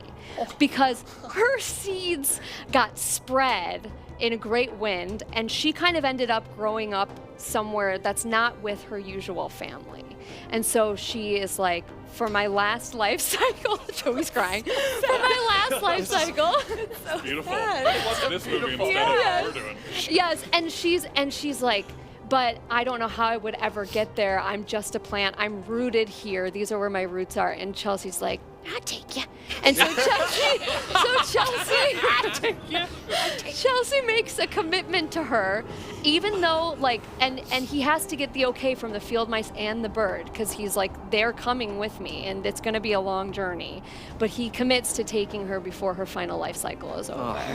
So he's got her. You are up a 90-degree cliff, just like a rope above you, pulling.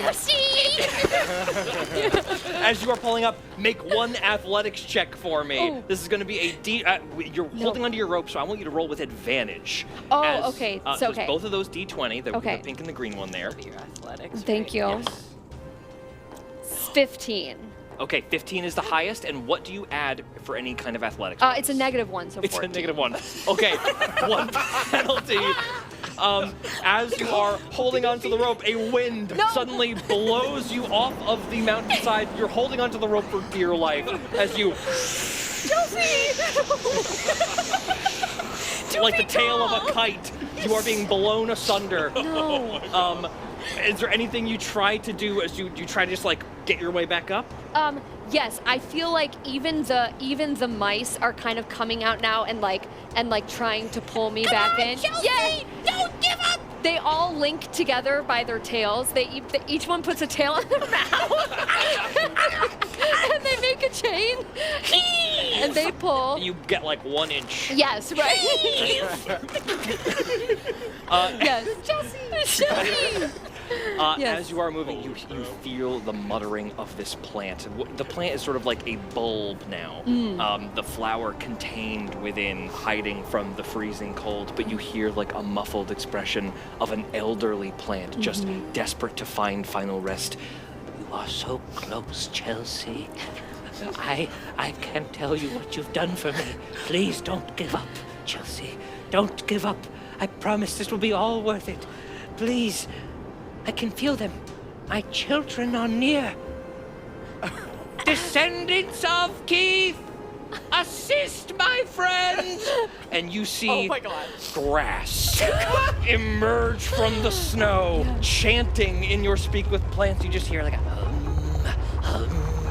and grass and vegetation reaches out to you to try to help you up the mountainside. Yes.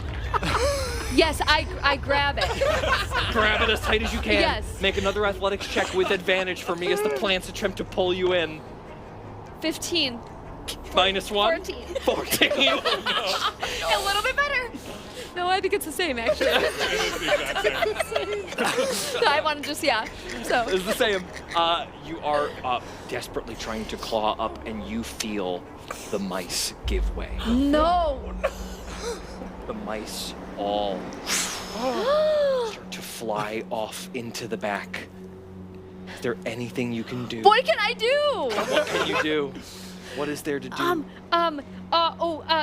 Can I do a guiding bolt? No. Yes, why not? So the guiding bolt, for you, it looks a little different, but guiding bolt is light damage that then illuminates something to be easier to hit. Right. So I actually want to take that Scratch back. Okay. Can I shapeshift? Hell Can I yes do you wild can. shape? Hell yes you can. What do you wild shape into? Okay, I think a black bear. Oh Who's man! more This is equipped. sick. You get huge. All of a sudden, Chehlsee is no longer there as a medium-sized black bear. Not big, Not not too small, but a much bigger bear. Suddenly, the rope slams down into the side, and with your one big bear paw, like in your mass, the mice flop back into your fur and grab onto you. You slam into the edge, and now, with a black bear's athletics, you may roll another athletics check with advantage. You might actually have a climb speed as a black. Oh, in that case, there is no check required. That's incredible. Shit. You may just climb. Wow. Druid help. Wow. Okay. And I'm warm now, too. Druids looking out for druids. You wouldn't understand. Chehlsee, Chelsea's a druid. I forgot to say. What's that bear sound like? Chehlsee and every animal, by the way, don't forget. Never In forget. Druid 2024, talk. druids can talk. Great. So Chehlsee Chehlsee. Yeah. climbing desperately to the top of the Right. peak. Yes. As you break the surface, the clouds suddenly giving way. There's calm night air. The wind stops, and you see nestled in this peak with a crook-like hook coming over a small silver pool, shielded from the cold of this place and suddenly unnaturally warm. Plants all gathered around, looking like smaller versions of Keef, and as Orbis's light dances across Keef's bulb, Yeah. it opens. What does Keef's flower look like? Oh my gosh. Okay, Keef's flower. This is the final life cycle. So I feel like as they go through their life cycles, the flower actually gets more and more vibrant, and their final one is the most vibrant one before they die. So Keef is like really kind of almost iridescent, like an opal, like the color that an opal would be, like shiny and kind of iridescent and glowing. How do you move forward with Keef? Do you still move forward as a bear? Now this is calm. I think I'd like to be Chehlsee again. Growing much smaller, we Right. see Chehlsee once again. Because Chehlsee wants to be in his true form to put Keef here. So Chehlsee walks through the plants, through all of Keef's relatives. All and of them kind of they- waver towards you. Yes. They all show like that they're happy to be there. They all recognize Keef. They all know who Keef is. And they kind of make a little like center area where they kind of spread, The out.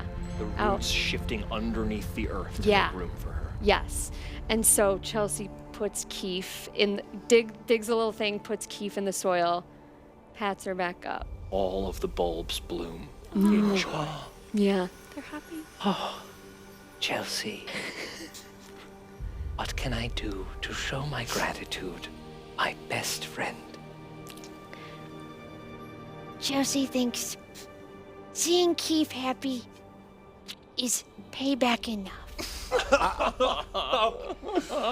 If plants could weep for joy, they would, as dew settles from the petals and the leaves back down into this silver pool. Should you ever need us, simply call, and Keefs will appear on the wind. Plural is crazy. Keefs.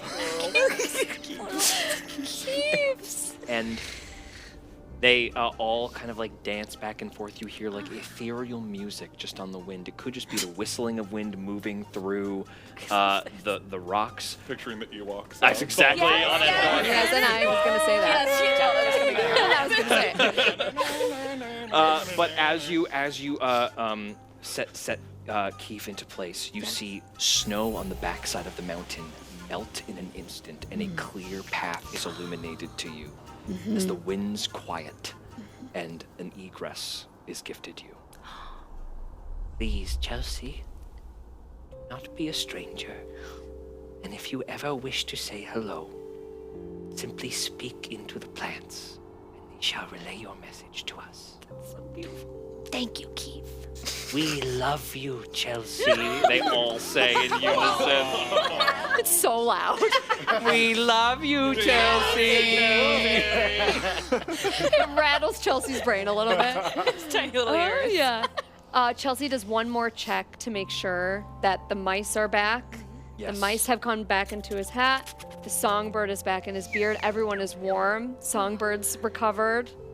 And he makes his way down the path. 3 days later. So where is he? All the way down the path, several hundred feet down, you see a tiny little bouncing figure. Chehlsee! Where were you? I had to make a stop for a friend. Classic Chehlsee. Oh my God! Did it go all right? Yeah, how'd it go?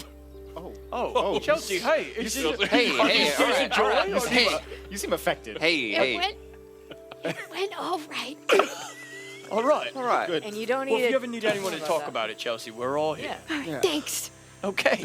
Hell, now we can do our thing. Well, Chehlsee doesn't know what we're about to do. What are we doing, guys? Chelsea's You're not going to believe a this. soul searcher. There's been a bit of a search, all right, in the West Woods. Okay, so there are souls everywhere. So if you just want to, if it's too much for you, you just let us know. All right? It's a harder search than we usually go on, Chehlsee. People are missing, so we obviously want you to come with us. But if it's a little too much, People are missing. Yes. Yeah. Yes, Chehlsee. Oh.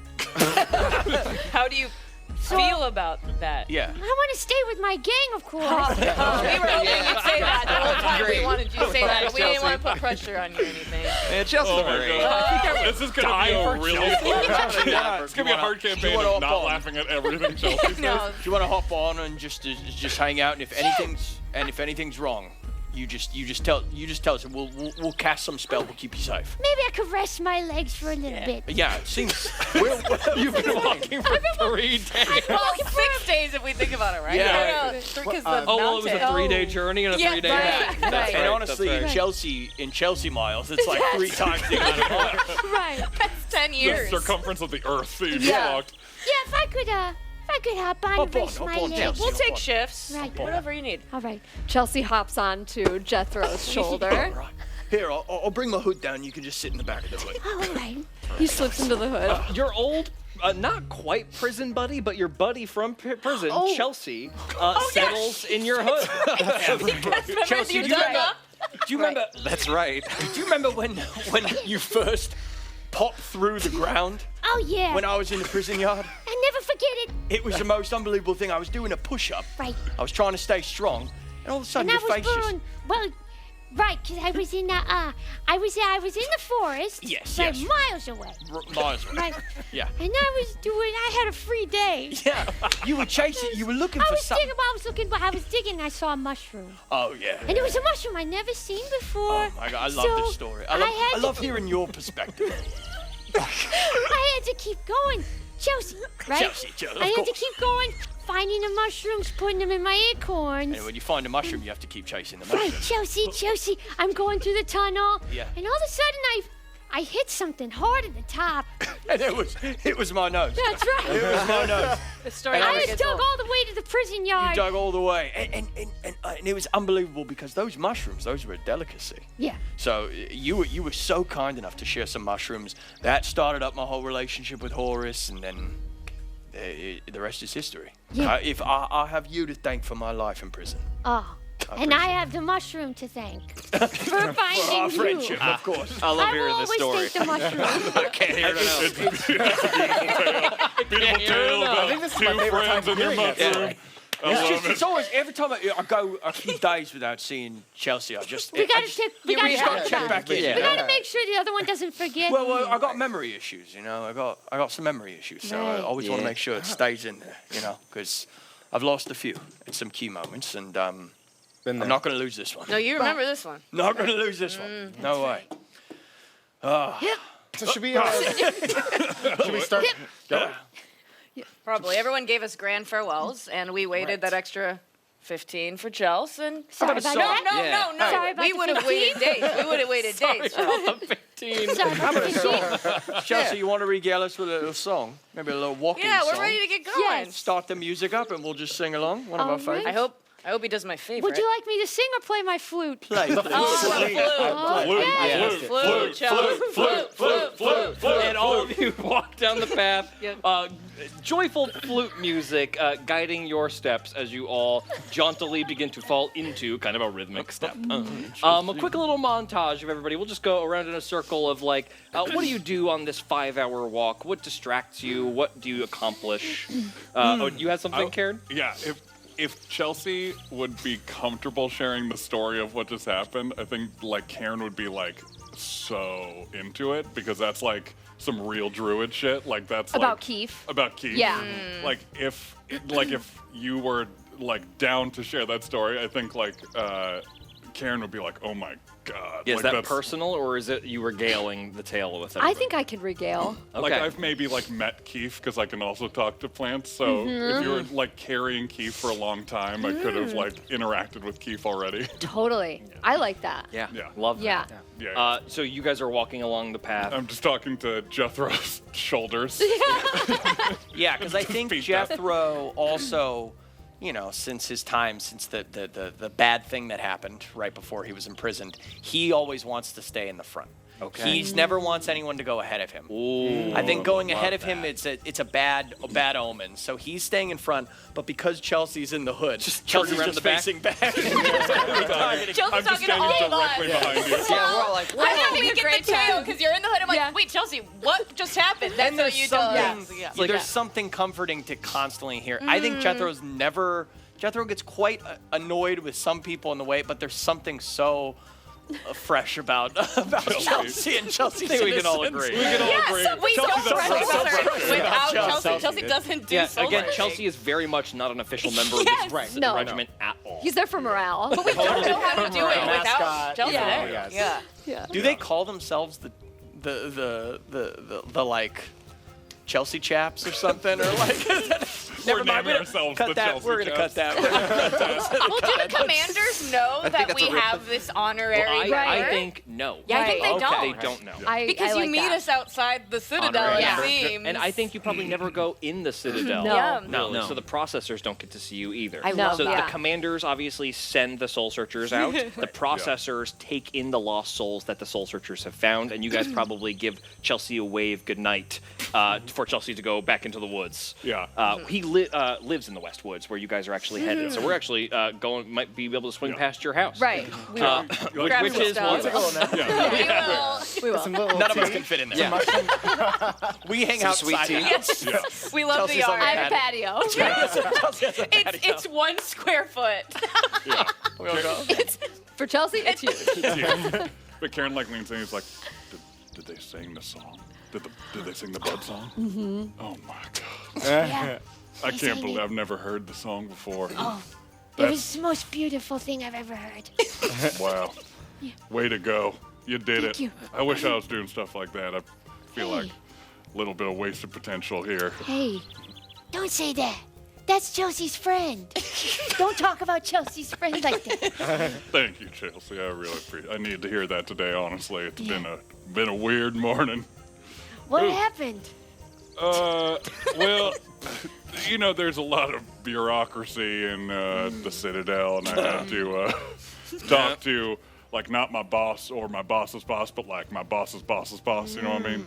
The head Chelsea. Head Chehlsee. Put it in terms of, yeah, big head Chehlsee, we're not cutting that. And head Chehlsee was not happy with me asking for a favor to help the parents of one of my friends who I lost, who came before me doing this job. Yeah. Jethro can't help but overhear what's happening, obviously. Why are you going through the Citadel? Why are you even asking them for permission? Just go and grab it yourself. Why do you even care what they have to say? Well, I mean, I would. I've thought about it for sure. I just don't want that kind of heat on the Muno Grove. You're doing them a favor, all right? You're going out there, you're getting these souls. They need you more than you need them. The Citadel? Yeah, of course. Nothing bad's gonna happen to your village. You're doing exactly what you want them to do, what they want you to do. Even if you go and grab the effects, do they even care? Did they get information about this friend of yours? Well, How did it get back to the village? I don't know. The commander seemed to really care. I mean, it seemed to ruffle his feathers some that I asked at all. I mean, I don't know. Maybe it's just kind of a protocol sort of thing, like a standard operating procedure. But he was really upset. I was trying to get Devin Calloway's effects to send home to her folks, but they won't let me in the apartment. And I'll get you in that apartment. Yeah. Whoa. It'll be easy. Chehlsee will help. Chehlsee will help. Chelsea's got all sorts of Guys, things. Cairn is nervous. If he doesn't want to get in trouble, they have more at stake than Is we there? How long were you talking to the commander? Overseer. Overseer. it was a short, ungreat conversation with the overseer. Can I do an Arcana check to see if there was any, if anything had been like traced or put on On Cairn? him? Yeah. Yeah, you want to do like a perusal on his form? Yeah, I'm gonna, but I also believe in consent. So, Cairn, Wow. is there Very good. Consent. magic consent? glad we can. Mind if I just see if there's, if he maybe put a check? I don't. Sure. You know how I feel about the overseer. Yeah, I mean, hey, I think he's not great. I don't like him either. But yeah, please look. I would appreciate it. Okay. Go ahead and make an Arcana check. Okay. Oh boy. 7. Not great. It's flat 7, no bonus? No, it was 3. It was With a 4. bonus. 4 plus 3, so 7. Okay, total of 7. You peruse him, you don't notice anything. I have Arcana. I can't help. If anybody has, like, if we're curious about this, the spell Detect Magic might be something one of you could have. And you need not spend a spell slot on it if you are a ritual caster, which some of you might be. Oh. So feel free I to don't look have it. through your list. Neither do I. Not detect Arcana. magic. Arcana doesn't. I mean, I have 7+. I have +10 on Arcana, but I don't Shit. have a. Yeah. You don't have that spell? I don't have a spell. You could just do an Arcana You can just do a check flat like I Arcana. did. It's much harder to find something with an Arcana check than it Yeah. would be for something like Detect Magic, for sure. So should I just go for But it? if you'd like to try, you have a very high bonus. Yeah. Yes. So, let's You're just see. extra good. I'm extra good. Yeah, 13 plus 10, 23. a Wow. 23. Might still not be. Interesting. Go ahead and make a perception check for me as well. Or actually, you know what? This will be better for you. Let's have this be an investigation check, Here we go. There we go. Investigate. Are you sure? which is intelligence based, a little bit higher for you. Okay, well, this is okay. Well, it's only 8 because. Is it a natural 1? A natural 1. Ooh. Okay. Good job, You- though, with the plus. Definitely are feeling like there's like a sniffing magic in the air, but you can't find any sigils or anything like that, and it could just be because like Cairn walked into like a wizard's office and got like a little magic on him. You know what I mean? But like, yeah, there appears to be like a little bit like he clearly was somewhere magical. There's some residue that only you can really detect based on how you work with transmutation magic. You definitely don't see. That's like the most familiar school of magic to you, transmutation. You don't see any transmutation marks anywhere on him or anything like that. Right. Well, Oh well. I was just it was a good thought. being I- suspicious. No, I appreciate the thought. It was a good thought. Sorry I was late. Oh, Again. that's all right. Hey, I keep appreciate having your these apology. bowel issues, and I think it might be what I'm eating. I don't know, but I'm gonna figure it out. I'm gonna go. I told the overseer you have a weak constitution. Yeah. Yeah. I've Yeah, also sorry. seen you downing a lot of honey lately, and you might want to not do that. That's actually It's good for. I thought honey don't is think that's actually good. antimicrobial. A spoonful is fine. I saw you the other night just chugging a whole bottle. of it. We've all seen him Why was chugging that? the bottle Yeah, I of honey. saw it. Yeah, we could. I mean, maybe I'm sorry. Raise your hand if you like honey. I mean, All right, great. There you go. Well, Who sweet. doesn't Done, love done. to guzzle some honey? Okay, I don't love Guzzle? it. I love guzzling honey. I mean, All for right. sure. Shira, See, yes, I'll just point out to you, you do have Detect Magic as a spell prepared. I do. Wait, why are they arguing about the honey? Can I do this on my own? you'd like I'm to. not asking for consent. I mean, guzzling honey. Guzzling honey Yeah, is you- fantastic. I still want to start a fight with my brother. That's why I asked. Do I just roll when we D20? fight, it's You messy. actually don't need to roll anything. I just have the spells. It is You turned already, to a bear. it is in there. It will cost you a first level Oh, spell slot. yeah, I'll take a spell slot. Okay. Why not? As you cast that spell slot, you do indeed detect magic. There's two things of magic in this radius that you detect. Obviously, you kind of know the magic items that your friends have, and all of those light up like they typically do if you've ever cast this before. Yeah. Two things that I'll point out. The first thing is that the bracers attached to Jethro, which you already kind of know, there is a conjuration magic in place there. You don't know what it does. You've not been able to and it's very well concealed. Even with extremely high arcana checks to interpret what these might do, whatever effect these I know what gauntlets they are do? supposed to have. Yeah, no. that's why I was wondering that too. Whatever You don't. effect they have is hidden from We got you. a Suicide Squad. Magically hidden from you. Oh god, that's a horrible Suicide Squad. You do find I'm scared. divination magic on the bottom of one of Cairn's boots. Whoa. Okay. They're What does like that huge imply? fur galoshes. Would you like to make an Arcana check to try to determine What what that kind is? of divination Yep, magic this I is? would. And I'm still not saying anything. We're you talking need- about glugging honey. You We're need talking to about honey. beat. I'm gonna tell you what you Yes. need. You need a 16 or higher to understand what this spell is. Cool. I think I'm also. Shira's very aware it's a high level anyway, and I think that's why she's not saying anything.